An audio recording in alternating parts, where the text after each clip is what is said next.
कहते हैं भाग्य का खेल अत्यंत विकट होता है। देवताओं तक को समझ नहीं आता ये खेल क्या है। हम तो साधारण से मनुष्य हैं। ठीक है, निर्णय की बात करते हैं। निर्णय लेना तो आप ही के हाथ में। क्यों? भाग्य जो है आपका निर्णय नहीं बदल सकता, किंतु आपका निर्णय ये आपका भाग्य अवश्य बदल सकता है। इसलिए भाग्य के पीछे मत भागिए, अपना ध्यान केंद्रित कीजिए आज के निर्णय पर। शांत मन से विचार कीजिए, फिर निर्णय लीजिए, क्योंकि यह निर्णय ये अत्यंत महत्वपूर्ण है। आपका आज का यह निर्णय आपके भविष्य का आधार है। आपका आज का यह निर्णय भविष्य में सौभाग्य बन सकता है, दुर्भाग्य भी बन सकता है। चयन आपका है। राधे राधे। कभी आपने किसी तितली को देखा है? अच्छी तो लगती ही होगी। तितली भला किसे नहीं भाती, छोटे हो या बड़े, सभी को लुभाती है ये तितली। अब सोचिए, इस तितली का आरंभ कहां से होता है? इस तितली का आरंभ होता है एक छोटे से अंड से, जहां वो सुरक्षित रहती है। अंड को तोड़कर जब वो इस संसार में आती है तो एक कीट के रूप में आती है। कीट जो भूमि पर रेंगता है, जो वृक्ष के पत्तों पर सुरक्षित रहता है। कुछ समय पश्चात होता है एक और परिवर्तन। उसके पंख निकल आते हैं, तब वो तितली बनती है। तब वो इस आकाश में उड़ान भरती है, सुंदर सुंदर पुष्पों पर रस का आनंद लेती है। कभी सोचा है कि तितली ही ये क्यों कर पाती है, कोई और क्यों नहीं? क्योंकि वो उस अंड से बाहर निकल पाती है। यदि वो उस अंड से बाहर निकल ही नहीं पाती तो कभी उड़ ही नहीं पाती, कभी तितली बन ही नहीं पाती। यही हमारे साथ भी होता है। हम सदैव वहां रहना चाहते हैं जहां हमें सुरक्षा मिलती है, उस सुरक्षा चक्र में ही रहना चाहते हैं, किंतु ये विकास सुरक्षा सीमा को लांघने पर ही आरंभ होता है। तो यदि आप जीवन में कुछ बड़ा करना चाहते हैं, कुछ महान कार्य करना चाहते हैं, अपना व्यक्तित्व बनाना चाहते हैं, तो इस सुरक्षा चक्र को भूल जाइए। सुरक्षा सीमा को लांघिए, आगे बढ़िए, चुनौतियों का सामना कीजिए, कठिनाइयों का सामना कीजिए, साहस के साथ आगे बढ़िए और शक्तिशाली बने। तभी आप जीवन में कुछ कर पाएंगे, तभी आपके भी पंख निकल आएंगे और तभी आप इस सुंदर से आकाश में उड़ान भर पाएंगे। राधे राधे। हम सभी मंदिर में जाते हैं, ईश्वर के समक्ष बैठकर हाथ जोड़ते हैं और अपनी मांग रखते हैं। कभी सोचा है ईश्वर को कैसे लगता होगा कि मेरे भक्त मेरे पास आते हैं केवल अपनी इच्छा पूर्ति के लिए, मुझसे मिलने के लिए नहीं। कई सारे लोग मंदिर जाते हैं, अपनी इच्छा ईश्वर के समक्ष रखते हैं। अब यदि उनकी इच्छा पूर्ण ना हो तो हताश हो जाते हैं। अब से जब भी आप मंदिर जाओ, ईश्वर के समक्ष बैठो, हाथ जोड़ो और कहो धन्यवाद। धन्यवाद ईश्वर, आपने मुझे जो कुछ भी दिया है उसमें मैं प्रसन्न हूं। बस मुझे मार्गदर्शन दे कि कैसे मैं अपने कर्मों से, स्वयं अपने कर्मों से वो सभी प्राप्त कर सकूं जो मैं पाना चाहता हूं। ईश्वर से केवल मांगने जाओगे तो ईश्वर के समक्ष स्वयं को बहुत ही छोटा पाओगे, किंतु यदि स्वयं कर्म करके ईश्वर को धन्यवाद कहने जाओगे तो सही अर्थ से आपको ईश्वर मिल जाएंगे। राधे राधे। अद्भुत बात है ना, हमें सदैव हमारे नाम से बुलाया जाता है। नाम से हमारी पहचान है। ये नाम ही है जो इतिहास में स्थान बनाने में हमारी सहायता करता है। नाम बनाने के लिए व्यक्ति क्या कुछ नहीं करता। नाम पर कलंक न लग जाए, इसके लिए क्या क्या प्रयास नहीं करता। अपने जो कुछ भी पाया, धन, संपत्ति, सुख, ये सब कुछ नाम के समक्ष छोटा है। नाम सबसे ऊपर रह जाता है। ये नामकरण संस्कार सदैव हमारे लिए अत्यंत महत्वपूर्ण होता है। अब आपको क्या लगता है मैं किस नाम की बात कर रहा हूं? वो नाम जो हमने जन्म से पाया? नहीं, मैं उस नाम की बात कर रहा हूं जो हमने हमारे कर्मों से अर्जित की। जो जन्म से प्राप्त हुआ वो मृत्यु के साथ चला जाएगा। ये तो जो नाम कर्मों से प्राप्त होता है वो हमें अमर करता है। माता पिता से हमें जन्म मिला, जन्म से मिले संबंधी, समाज से मिले मित्र, प्रकृति से मिला भोजन। यदि कुछ ऐसा है जो हमने स्वयं पाया तो वो है हमारे कर्मों का फल। वो है वो नाम जो हमने कर्मों से अर्जित किया। इसलिए सदैव श्रेष्ठ कर्म कीजिए और मेरे साथ प्रेम से कहिए राधे राधे। मनुष्य भी कितना विचित्र प्राणी है, सदैव संघर्ष करता है, सदैव प्रयास करता है कि वही सबसे बड़ा बने, प्रयास करता है कि उसके समक्ष सबके शीश झुके हुए हैं और उसके लिए सबसे पहले शक्ति प्राप्त करने का प्रयास करता है। शक्ति प्राप्त कर भी लेते हैं और उसके भय से सबको अपने समक्ष झुकाते हैं, किंतु एक महत्वपूर्ण बात भूल जाते, समझ ही नहीं पाते। चलो मैं आपको उदाहरण देता हूं। कभी आपने किसी वृक्ष को देखा होगा, उसकी डालियां देखी होंगी जो फल के बोझ के कारण झुक जाती, वो फल टूटता है, पुनः ऊपर जाती, फिर एक और फल देती, वो टूटता है, पुनः ऊपर जाती, सदैव झुकी हुई नहीं रही। कभी कभी चलते चलते आपने देखा होगा, कभी आपका पांव किसी पौधे पर पड़ जाए तो पौधा दब जाता, किंतु जैसे ही पांव हटाओ पौधा पुनः खड़ा हो जाता है। स्मरण रखिए ये अत्यंत महत्वपूर्ण बात। जो शीश भय से आपके समक्ष झुकते हैं वो विरोध में सबसे पहले खड़े रहते हैं। आप जीतिए, सबको जीतिए, किंतु बल के भय से नहीं, उन्हें जीतिए प्रेम के समझ से। राधे राधे। ईश्वर ने बेलों को खड़े रहने की शक्ति नहीं दी, ईश्वर ने यह शक्ति दी वृक्ष को। इसलिए बेलें वृक्ष का सहारा लेके खड़ी रहती, उसी पर फलती। अब ये बेलें दो प्रकार की होती, एक वो जो इस वृक्ष पर खिलती है, पुष्प गाती है, स्वयं भी सुंदर दिखती है, वृक्ष को भी सुंदर बनाती।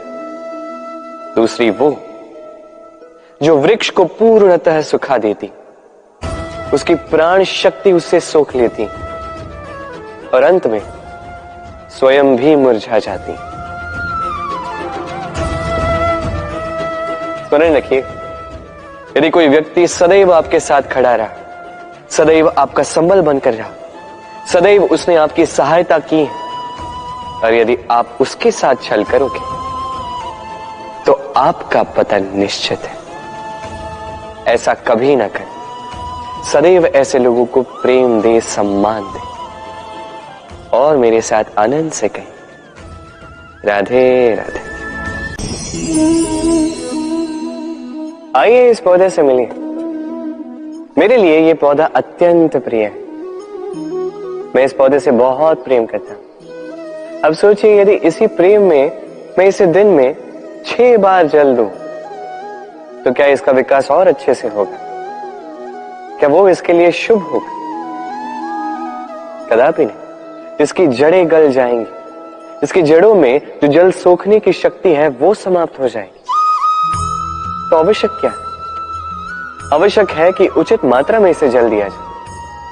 आवश्यक है कि उचित समय के पश्चात इसे जल दिया जाए। आवश्यक है कि इसे सूर्य का ताप भी सहना होगा। आवश्यक है कि हर कार्य मर्यादा में होना चाहिए। अब यही भूल अधिकतर माता पिता कर बैठते हैं। अपनी संतान से इतना प्रेम करते हैं और उसमें संतान की हर आवश्यकता पूर्ण करते हैं, हर एक वस्तु उसे देते हैं, हर एक बात करते हैं, और ऐसे में उस संतान के विकास में स्वयं ही बाधा बन जाते हैं। ऐसा मत कीजिए। ये यात्रा संतान की भी है, उसे भी जीवन में आगे बढ़ना है, बहुत कुछ सीखना है, अपने बल पर कार्य करने दीजिए। एक अत्यंत महत्वपूर्ण बात आपको बताऊंगा जिसे आपको स्मरण रखना है। प्रेम और शत्रुता यदि अति है तो घातक है। हर बात में संतुलन बनाकर रखें और मेरे साथ प्रेम से कहें, राधे राधे। चाहे नदी हो चाहे सागर, ये नौका हमें इसे पार कराती है। ये नौका भी कभी कभी डूब जाती है। अब यहीं पे छिपी है एक सीख। अथाह जल के मध्य में नौका रहती है, किंतु फिर भी डूबती नहीं। ये डूबती तब है जब वो जल नौका में प्रवेश कर जाता है। जैसे जैसे जल का स्तर नौका में बढ़ता है, नौका डूब जाती है। अब यही हमारे साथ भी होता है। बाहर की सारी समस्याएं, सारी विपदाएं, सारे संकट, सारे दुख, ये हमें तोड़ नहीं सकते जब तक हम इसे अपने भीतर प्रवेश नहीं करने देते हैं। एक बार इन्होंने प्रवेश कर दिया, हम टूट जाएंगे, हम डूब जाएंगे। इस मन में पहले ही प्रेम और विश्वास भर दीजिए। जीवन में कितना भी बड़ा संकट क्यों ना आए, आपको कभी तोड़ नहीं पाएगा। राधे राधे। वृक्ष का बीज एक राई के दाने से भी छोटा होता है, किंतु जब ये बड़ा होता है तब एक बरगद के वृक्ष जैसा विशाल और महान बनता है। गंगा नदी, इसका आरंभ होता है एक छोटी सी पतली सी धार से, फिर वो धारा में परिवर्तित होती है, फिर नदी में परिवर्तित होती है और फिर महानदी में परिवर्तित होती है। क्या आप समझ रहे हैं जो मैं आपको समझाने का प्रयास कर रहा हूं? मैं आपको ये समझा रहा हूं कि प्रारंभ करने के लिए महान होने की आवश्यकता नहीं है, किंतु हां, महान बनने के लिए प्रारंभ करना अति आवश्यक है। प्रारंभ कीजिए। आपका छोटा सा ये प्रारंभ आपके लिए प्रारब्ध बन सकता है। प्रारंभ कीजिए तो सही, आपका गंतव्य आपकी प्रतीक्षा कर रहा है। राधे राधे। उपहार किसी के लिए वस्तु है तो किसी के लिए भाव, किंतु ये उपहार भाता सभी को है। अब यदि पूछा जाए कि उपहार कैसा होना चाहिए, तो कोई कहेगा कि ऐसा उपहार होना चाहिए जिसे हम स्वर्ण और चांदी के साथ माप सकें। कोई कहेगा ऐसा उपहार होना चाहिए जिससे व्यक्ति का मन प्रफुल्लित हो जाए, उसे आनंद मिले। उपहार व्यक्ति जो दे सकता है वो तो निर्भर करता है उसकी आर्थिक परिस्थिति पर, किंतु उपहार जो भी हो उसमें एक भाव की कमी कभी नहीं होनी चाहिए, और वो भाव है प्रेम का भाव। स्मरण रखिएगा, प्रेम से बड़ा कोई उपहार नहीं, और यदि प्रेम का ये उपहार आपको मिलता है तो इससे बड़ा कोई सम्मान नहीं। राधे राधे। दुख एक ऐसा भाव जो हम चाहे ना चाहे हमारे जीवन में आता ही है,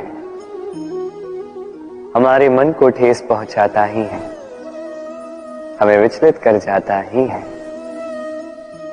कभी सोचा है कि ये दुख हमारे जीवन में आता क्यों है, कैसे आता है?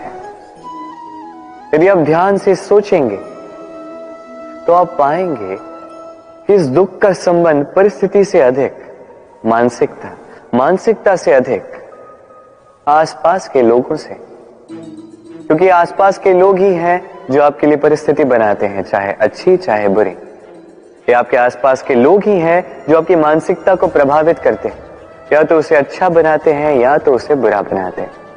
हमारे जीवन के आधे दुख इसलिए है क्योंकि हमने उनसे आशाएं रखी जिनसे हमें नहीं रखनी चाहिए थी, और आधे दुख इसलिए क्योंकि हमने उन लोगों पर संदेह किया जिन पर हमें संदेह नहीं करना चाहिए था।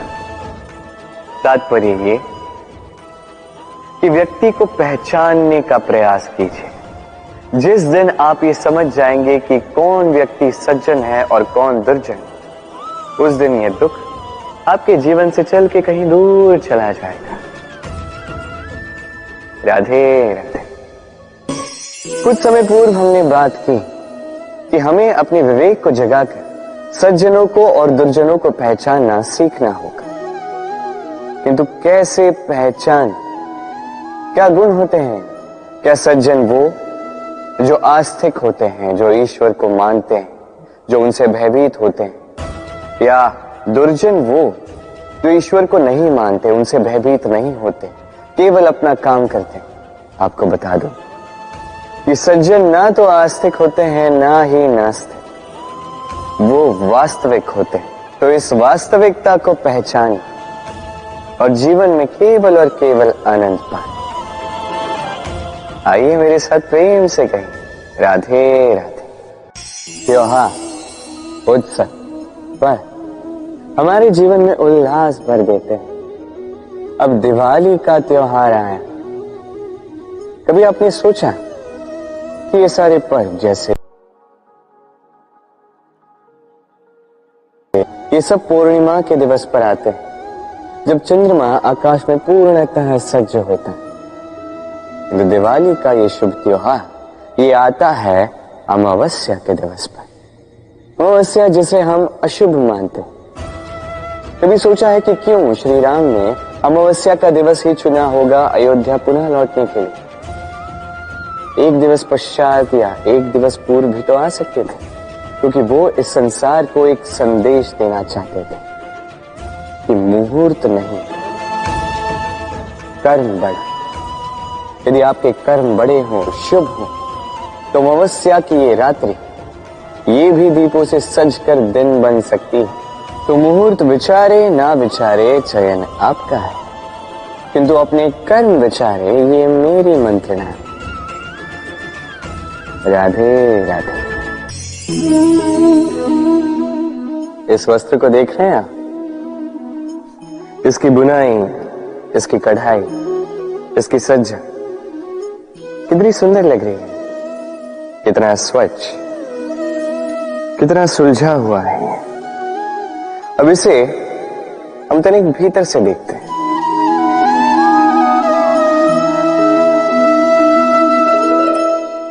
क्या आप भी वही देख रहे हैं जो मैं देख रहा हूं? यही होता है हमारे व्यक्तित्व के साथ भी, यही होता है। ये सारी उलझनें जो है, हमें सुलझने के लिए इन उलझनों का सामना करना ही पड़ता है। तो इन उलझनों से कभी भयभीत मत होइएगा। ये बस आपको एक सुलझे हुए मार्ग की ओर ले जा रही है। राधे राधे। हाथ के भी कितने रूप होते हैं। कुछ स्नेह के नाते आपसे मिलते हैं, तो कुछ प्रहार बनकर आप पर गरजते हैं। कुछ मित्रता के नाते आपके ओर बढ़ते हैं, तो कुछ शत्रुता में आपको खींच ले जाते हैं। किंतु कभी सोचा है कि कौन सा हाथ अधिक मूल्यवान?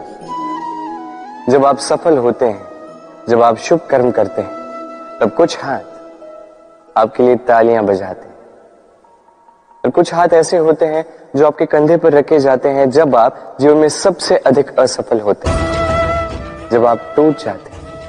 ये तालियां बजाने वाले ये हाथ, आपकी प्रशंसा करने वाले ये हाथ, इससे कहीं अधिक मूल्यवान है वो हाथ जो आपको तब सहारा देते हैं जब आप वो समय व्यतीत कर रहे हैं जो कोई नहीं करना चाहता। ये आपका संबल बनते हैं, और यही संबल है जो जीवन को जीने का आधार आपको देता है। तो एक दूसरे का संबल बनकर रहिएगा, जीवन में सदैव सुख पाएंगे। राधे राधे। मनुष्य, प्रत्येक मनुष्य किसी से प्रेम करता है, किसी से घृणा, किसी का आदर करता है तो किसी का तिरस्कार करता है। मनुष्य कुछ भी हो सकता है, स्वस्थ हो सकता है, रोगी हो सकता है, धनी हो सकता है, निर्धनी हो सकता है, मित्र हो सकता है, शत्रु भी हो सकता है। यदि कुछ नहीं हो सकता तो अस्पर्श, छुआछूत ईश्वर की दृष्टि में सबसे बड़ा पाप है। ये जो मनुष्य का शरीर है ये ईश्वर की देन है, ये उसका मंदिर है। हर शरीर में ब्रह्मा जी निवास करते हैं, तो इस शरीर का अपमान करना, इसे छूने से भी कतराना, ये कभी ना करना। इस जीवन में छुआछूत कभी ना करो। ईश्वर की जो देन है उसका सम्मान करना सीखो। आइए मेरे साथ प्रेम से कहें, राधे राधे। प्रेम और चाह समान लगता है, किंतु है नहीं, इनमें बहुत अंतर है। देखा जाए तो प्रेम और चाह कभी एक हो ही नहीं सकते। अब यदि मैं आपको उदाहरण दूं, यदि आप इस पुष्प को चाहते हैं तो आप इसे इसकी डाली से तोड़कर अपने पास रखिए, किंतु यदि आप इससे प्रेम करते हैं तो आप प्रतिदिन आकर इसकी जड़ों को जल देंगे ताकि ये और खिले। बस यही है अंतर चाह और प्रेम। चाह स्वार्थ बन जाता है, जहां प्रेम प्रेम परमार्थ बनता है।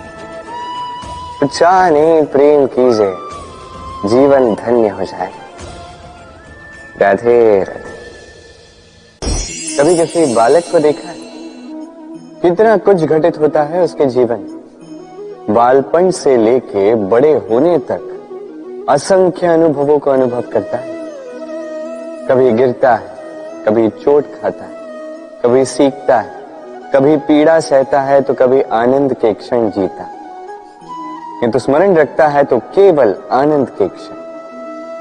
अब तनिक एक बार आपके जीवन के प्रारंभ में झांक के देखिए, आपके बालपन में झांक के देखिए, आप पाएंगे कि अधिकतर स्मृतियां जो आपके मन में है वो अच्छे क्षणों की, बुरे क्षणों की नहीं।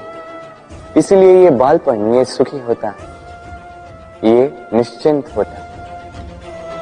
इसलिए आज भी न जाने आप कितने भी बड़े क्यों ना हो जाए, बुरी स्मृतियों को, बुरी यादों को भुलाने का प्रयास कीजिए। एक बार बुरी यादों को भुलाने का अनुभव आपको हो गया तो स्मरण रखिए, कितने भी कठिन कष्ट आपके जीवन में क्यों ना आए, उनका सामना करने में आप सक्षम रहे।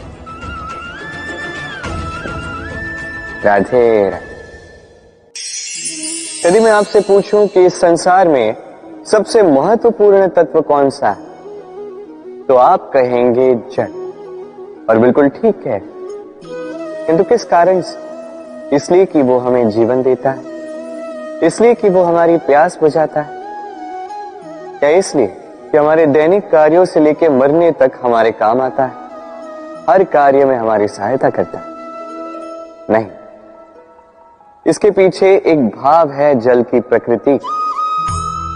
सोचिए, सागर का ये जल सूर्य के ताप को सहकर वाष्पित होता है, फिर ऊपर जाके मेघों में समा जाता है, फिर मेघों के साथ एक लंबी यात्रा तैर कर कहीं पर्वतों से टकराकर वर्षा बनकर इस धरा पर बरसता है। फिर इस धरा के अंग को, इसकी मिट्टी को स्वयं में समा लेता है। मनुष्यों द्वारा, अन्य जीवों द्वारा जो गंदगी फैल चुकी है उसे स्वयं में समा लेता है, और फिर अग्रसर होता है पुनः सागर की ओर, सागर में समा जाता है। किंतु फिर भी पुनः वाष्पित बनते समय उस गंदगी को वहीं छोड़ देता है, उस गंदगी को अपने साथ लेकर नहीं जाता। बस यही जल की प्रकृति है जो उसे महान बनाती है। आप भी अपने जीवन में अपना कर्म कीजिए, महान कर्म कीजिए, पुरुषार्थ कीजिए, किंतु पुरुषार्थ के साथ जो अहम आता है उसे अपने साथ उठने ना दें, उससे परे उठें। आप स्वयं को जल की ही भांति हल्का पाएंगे। राधे राधे। चिंता, सभी कहते हैं चिंता नहीं करनी चाहिए, किंतु चिंता सभी करते हैं। जो वृद्ध व्यक्ति होता है वो अपने अतीत की आज से तुलना करके चिंतित रहता है। जो युवक होता है वो भविष्य के विषय में सोचता है। अपने लक्ष्य को कैसे प्राप्त किया जाए इस विचार में चिंतित रहता। एक बालक ही है जिसे न भविष्य की चिंता है न भूतकाल का दुख है। और ऐसा क्यों? क्योंकि वो केवल वर्तमान में जीता और इसलिए वो सबसे अधिक सुखी है। स्मरण रखिएगा, यदि आप अपने आज पे काम करते हैं, उसमें जीते हैं, उसे ठीक करते हैं, उसे और अच्छा बनाते हैं, तो आपका भूतकाल भी और आपका भविष्य भी अपने आप ठीक हो जाएंगे। आइए मेरे साथ प्रेम से कहिए, राधे राधे।